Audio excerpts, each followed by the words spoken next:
Bed, TV আছে, এখানে Kettle দিয়ে দিয়েছে, ইলেকট্রিক কেটল আছে। রুমটা অনেকটা স্পেশিয়াস আর বসার জায়গা, এইটা হচ্ছে স্পেশালিটি। এই ভেতরে আপনার যেমন আমাদের ব্যালকনি থাকে এরকম এই দরজা, এই যে আপনি আপনার পার্সোনাল এখান থেকে বেরোলেন, এইটাই হচ্ছে ওইটা, এই এরিয়াটা বেরিয়েই আপনি এই নদীর ওপরে অ্যাকচুয়ালি আপনি থাকছেন, এখানে খাচ্ছেন, আড্ডা মারছেন, গল্প গুজব, খুবই ভালো। এইটা আপনার ব্যালকনি এরিয়া, আপনি এখানেও বসতে পারেন।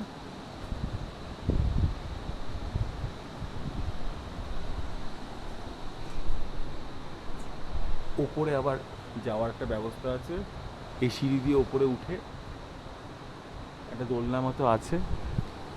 এই রিসর্টটা খুবই ভালো, আশেপাশে অনেক রিসর্ট আছে কিন্তু ছোটো মানে হোমস্টেও আছে, এগুলো যেগুলো দেখা যাচ্ছে এগুলো মোটামুটি দূরে, কিন্তু এইটা বেস্ট।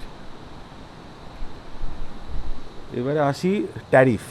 ট্যারিফ অন্য সময় বেশি থাকে, এখন লোক কম আসছে, আমরা রিকোয়েস্ট করলাম যে আমরা দুদিন থাকবো, সেই জন্যে বলা।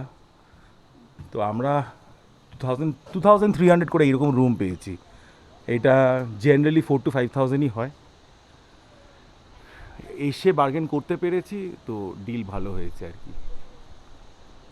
আমরা এখন বেরোবো, হিমালয়ান ন্যাশনাল পার্কে যাব আর একটু আশেপাশে মার্কেট ঘুরবো। এই পরের আপডেট দিচ্ছি নেক্সট ভিডিওতে।